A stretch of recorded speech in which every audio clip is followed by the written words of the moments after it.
जब माधव को लगता है कि अभीरा आसानी से अरमान को माफ कर देगी तो ये उसे मैनिपुलेट करता है। वो बताता है कि तुम्हें अरमान को मैनिपुलेट करना होगा ताकि वो सभी घर वालों के खिलाफ खड़ा हो और कभी भी वो तुम्हें ना छोड़े, नहीं तो फिर कोई ना कोई प्रॉब्लम मासा क्रिएट कर देगी और फिर ना चाहते हुए अरमान को तुमसे दूर जाना होगा। तो इसके लिए वो प्लानिंग भी बनाता है गुरु लोग। तो खैर बात करें एपिसोड की स्टार्टिंग की, तो एपिसोड की स्टार्टिंग माधव से होती है। अब अभीरा को तो लगता है कि नहीं, अरमान अगर उसे थोड़ा सा प्यार करता है तो ये उसकी जिंदगी की सबसे खुशी का पल होगा। लेकिन यहाँ पे माधव समझा देता है कि नहीं अरमान नहीं, याद करो कि तुम्हें जब घर वालों के कारण तुम्हें छोड़ दिया था, ऐसे कई सारे कारण थे, चाड़ू, रूही, मासा, इन सभी कारण। अब ये सारी बातें इसके मन में भी डाल देता है और कहीं ना कहीं ये बातें अभीरा को भी सच लगती है कि आज नहीं तो कल अगर मैं उसके साथ उस घर में जाती हूँ तो फिर कोई ना कोई छोटी मोटी प्रॉब्लम्स क्रिएट होगी और फिर अरमान अपने घर वालों का ही साथ देगा तो फिर मेरा क्या होगा, फिर तो ना मैं इधर की रहूंगी ना उधर की। अभी बहुत परेशान होती। तो यहाँ पे सबसे माधव ये बोल देता है कि देखो अगर इस बार अरमान आएगा तो तुम अपनी तरफ से कुछ भी कोशिश मत करना, बल्कि इस बार जो करना होगा अरमान ही करेगा। वो इस रिश्ते को कैसे बचाएगा, कैसे पकड़ करके रखेगा, ये सब उस पर छोड़ दो। और फिर क्या अरमान भी यहाँ पे पहुंच जाता है, लेकिन माधव उसको रोक देता है। वो उसे मिलने नहीं देना चाहता, धक्का मुक्की होती है, बहुत बवाल होता है।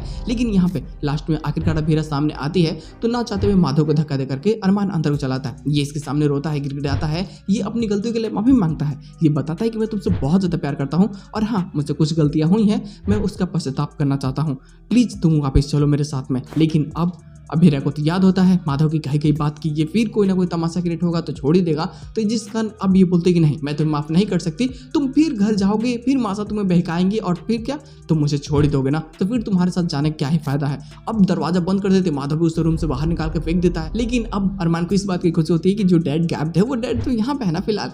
और अब अभीरा के भी दिल जीतना है तो बेचारा लाख कोशिश करने लगता है, बारिश में खड़ा रात भर बीतता है, तबीयत भी धीरे धीरे खराब हो जाती है, गिर भी जाता है, चोट भी लग जाता है और ये सारी चीजें कहीं ना कहीं अभीरा का दिल पिघलाने में ना बहुत अहम होती है। लेकिन अब गुरु लोग एक चीज और मजेदार हो जाती है कि घर में भाई किसी को पता न चले और अब संजय की तो करियर पे लगने वाली है बहुत बुरी तरीके से। अगर सारी सच्चाई सबके सामने आ गई शादी की तो अब ये लोग तो बहुत ज्यादा परेशान। संजय भी बहुत ज्यादा डर रहा होता है कि माधव भाई साहब मिल ले रहे और घर में क्या, घर में तो भाई पूरे लोग सिर्फ अभीरा और अरमान की तारीफें कर रहे होते हैं कि अरमान जब मसूरी गया है तो शादी करके ही आएगा तो हमें घर को अच्छे से सजाना होगा। लेकिन मासा को ये सारी बातें बिल्कुल पसंद नहीं आती। लेकिन फिर भी यहाँ से तो पूरी स्टोरी लाइन इनके खिलाफ चलने वाली है, तो ये ना सच में मजा आने वाला है। और इस बार की जो स्टोरी लाइन होगी ना ये सच में बवाल होगा, क्योंकि अब अभीरा भी कोई डर करके रहने वाले नहीं है, बल्कि उसके पास भी एक अच्छा खासा प्लानिंग होती है वापस आने के बाद में इन सबको सबक सिखाने का।